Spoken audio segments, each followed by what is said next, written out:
وہ یہ ہے کہ اسلام میں جو تورات ہے یا انجیل ہے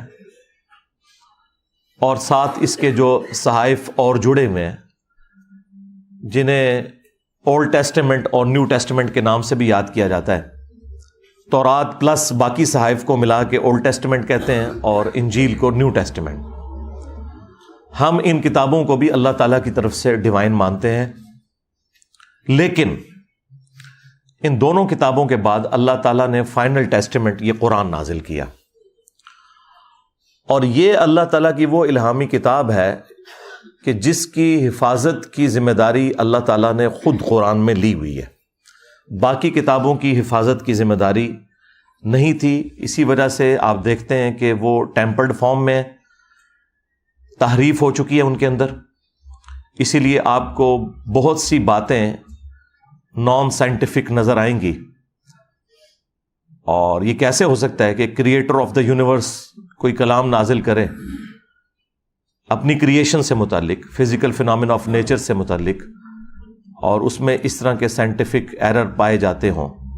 اور سائنس سے مراد اسٹیبلش سائنس، میں ہائیپوتھیسز یا تھیوریز کی بات نہیں کر رہا۔ یہ ہو نہیں سکتا کہ اس طرح کا کوئی ایرر پایا جاتا ہو۔ ایرر کا مطلب یہ ہے کہ اس کے اندر تحریف ہوئی ہے، اور یہ مسلمانوں کا ایک بنیادی عقیدہ ہے کہ اولڈ ٹیسٹمنٹ اور نیو ٹیسٹمنٹ دونوں کے اندر تحریف ہو چکی ہوئی ہے، اور صرف یہ فائنل ٹیسٹمنٹ یعنی قرآن یہ محفوظ ہے۔ اور اس کا ذکر بھی اللہ تعالیٰ نے خود قرآن کے اندر فرما دیا۔ سورۃ الحجر آیت نمبر 9 کے اندر، اعوذ باللہ من الشیطان الرجیم، بسم اللہ الرحمن الرحیم، انا نحن نزلنا الذکر وانا لہ لحافظون۔ بے شک اس الذکر یاد دہانی، دی ریممبرنس، اللہ کی یاد دلانے والی کتاب کو ہم نے نازل کیا اور ہم اس کی حفاظت کرنے والے ہیں۔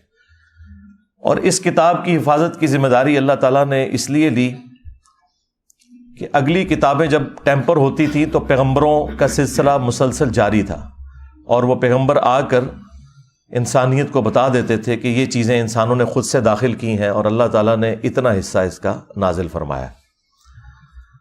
لیکن چونکہ امام کائنات سید الاولین والآخرین شفیع المذنبین رحمت للعالمین سیدنا و مولانا امام اعظم محمد رسول اللہ صلی اللہ علیہ وآلہ وسلم اللہ تعالیٰ کے آخری پیغمبر ہیں، تو خدا نخواستہ اگر ان پر نازل کی ہوئی کتاب بھی ٹیمپر ہو جاتی تو پھر اس کی ریمیڈی کے لیے تو کسی اور پیغمبر نے نہیں آنا تھا، اور آپ علیہ السلام کے بعد آنے والی ساری انسانیت وہ جنتی ہو جاتی کیونکہ اکاؤنٹیبل ہی نہ رہتی۔ جب کتاب ہی اصلی حالت میں نہیں ہے تو جو گمراہی اس تک پہنچی ہے بس جو مرضی وہ عقیدہ اڈاپٹ کر لیتی۔ تو اس لیے اللہ تعالیٰ نے ختم نبوت کی برکت سے قرآن کو ہمیشہ کے لیے محفوظ کر دیا، اور یہ قرآن اس دنیا پہ اللہ تعالیٰ کا خلیفہ ہے، اللہ تعالیٰ کا نمائندہ ہے پیغمبر کے بعد قیامت تک کے لیے۔ یہ ایک ٹیکنیکل ریزن ہے جس کی وجہ سے قرآن کو اللہ تعالیٰ نے محفوظ کیا۔ اب یہ فائنل ٹیسٹمنٹ قرآن جو ہے یہ اگلی کتابوں کی تصدیق بھی کرنے والی کتاب ہے، اور ان کتابوں میں کیا حق ہے کیا باطل ہے اس کو بھی یہ کلیریفائی کرتی ہے، اور اس سے بڑھ کر یہ کتاب اگلی کتابوں کے اوپر نگہبان بھی ہے۔ اور یہ جو میں دعوے کر رہا ہوں اس کا ذکر بھی قرآن کے اندر اللہ تعالیٰ نے فرما دیا ہے۔ سورہ آل عمران چیپٹر نمبر 3 کی جو سٹارٹ کی آیات ہیں وہ اسی سے متعلق ہیں۔ اعوذ باللہ من الشیطان الرجیم، بسم اللہ الرحمن الرحیم، الف لام میم، اللہ لا الہ الا هو الحی القیوم۔ الف لام میم حروف مقطعات ہیں۔ اللہ ہی ہے کہ جس کے سوا کوئی معبود نہیں، اور وہ خود سے زندہ ہے، ہر چیز کو تھامے ہوئے ہے۔ نزل علیک الکتاب بالحق، اے نبی علیہ السلام آپ پر اس نے یہ کتاب حق کے ساتھ پرپزفل با مقصد نازل کی ہے، مصدقا لما بین یدیہ، جو کہ تصدیق کرتی ہے ان کتابوں کی جو اس سے پہلے نازل ہو چکی ہیں، جو آگے کتابیں گزر چکی، یعنی تورات کی، انجیل کی۔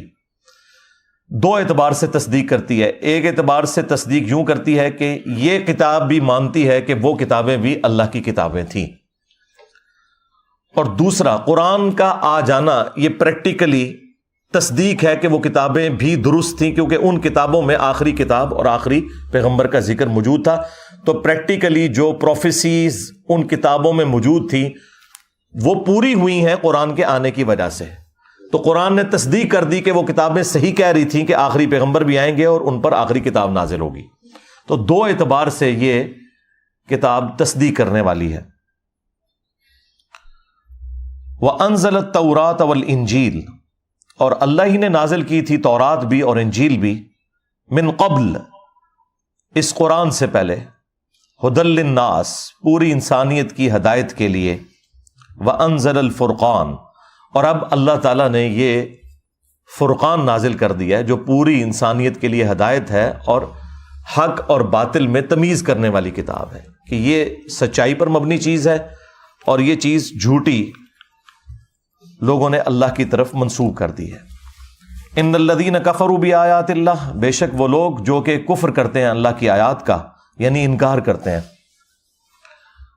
لہم عذاب شدید، ان کے لیے شدید عذاب ہے، واللہ عزیز ذو انتقام، اور اللہ تعالیٰ غالب ہے اور انتقام لینے والا ہے۔ غالب اتنا ہے کہ چاہے تو اس دنیا میں انتقام لے لے، لیکن یہ اس کی حکمت کا تقاضا ہے کہ دنیا میں چھوٹ دیتا ہے اور آخرت کے دن پکڑ کرے گا۔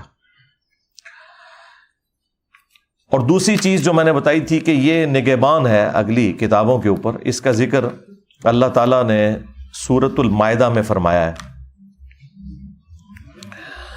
آیت نمبر 48 میں، چیپٹر نمبر 5 ہے یہ۔